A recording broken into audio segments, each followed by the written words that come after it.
बिस्मिल्लाहिर्रहमानिर्रहीम। कर्ज़ पे इजाफ़ी लेन देन का क्या हुक्म है। बहुत से लोग आजकल बहुत सी शक्लें आम हैं, जब किसी को कर्ज़ देते हैं तो मामला ये तय होते हैं कि भाई मैं आपको 1 लाख कर्ज़ दे रहा हूँ, जब मैं वापस इस कर्ज़ को लूँगा आपसे, आप मेरा कर्ज़ वापस अदा करोगे तो इस 1 लाख के साथ आपको मज़ीद 10,000 रुपये या 20,000 रुपये देने पड़ेंगे। आया ये शक्ल जायज़ है या नहीं। इसी तरह ज़मीनी एक शक्ल होती है, लोग अपनी ज़मीन जब किसी से कर्ज़ लेना होता है सामने वाले को दे देते हैं, जिससे पैसे आपने कर्ज़ लेने हैं, कि भाई जब तक क्या नाम है मैं आपके पैसे वापस ना कर दूं, आपका कर्ज़ वापस ना कर दूं, ज़मीन आपके हवाले है, आप इस ज़मीन से फ़ायदा उठाएं। आया कर्ज़ देने वाले का इस ज़मीन से फ़ायदा उठाना जायज़ है या नहीं। पहली जो शक्ल सवालनामे में ज़िक्र की गई है कर्ज़ पे मुनाफे की, वो शक्ल जायज़ है या नहीं।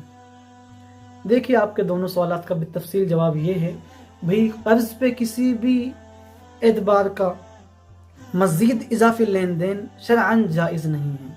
इसकी शरीयत में कोई गुंजाइश नहीं है, ये सूद के ज़ुमरे में आता है। आपने किसी को 1 लाख रुपए कर्ज़ दिए हैं तो वो जब आपको वापस देगा तो 1 लाख ही देगा।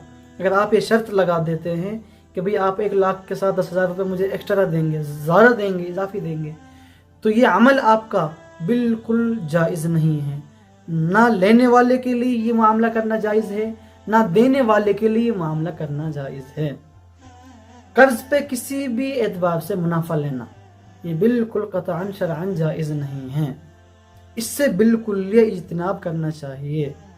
आप किसी को कर्ज़ दे रहे हैं, अल्लाह का क्या है, अल्लाह की करीमी देखो, अल्लाह की शान देखो, जब तक आपने उसको कर्ज़ दिया है आपको क्या है, सवाब मिलता रहेगा।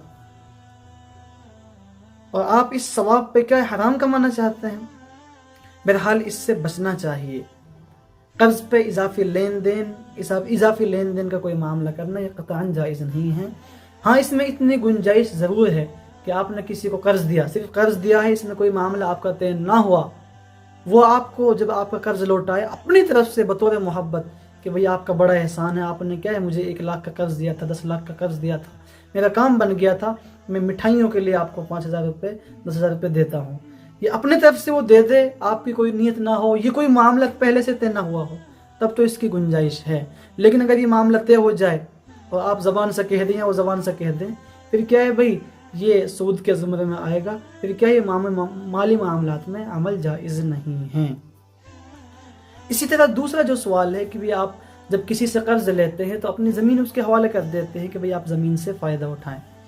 तो भाई किसी को कर्ज़ देना है, उसकी ज़मीन आप अपने पास रख तो सकते हैं, उसके कागज़ात आप अपने पास रख तो सकते हैं, लेकिन उसकी ज़मीन से फ़ायदा आप नहीं उठा सकते। उसकी ज़मीन से फ़ायदा उठाना, उसमें खेती बाड़ी करना, उससे पैसे कमाना, ये बिल्कुल क़तअन जायज़ नहीं है। दो मसले हो गए। तीसरा मसला इसमें यह है कि बहुत से लोग ये मामला तय कर लेते हैं कि भाई मैं आपको कर्ज़ दे रहा हूँ 10 लाख रुपए, जब तक आप मेरे 10 लाख वापस नहीं लौटाएंगे आप हर महीने मुझे 5,000 रुपये, 2,000 रुपये, 3,000 रुपये देंगे, और कर्ज़ जो मैंने आपको 10 लाख दिया है वो आपको जूं का तू लौटाना पड़ेगा। ये शक्ल भी शरअन जायज़ नहीं है।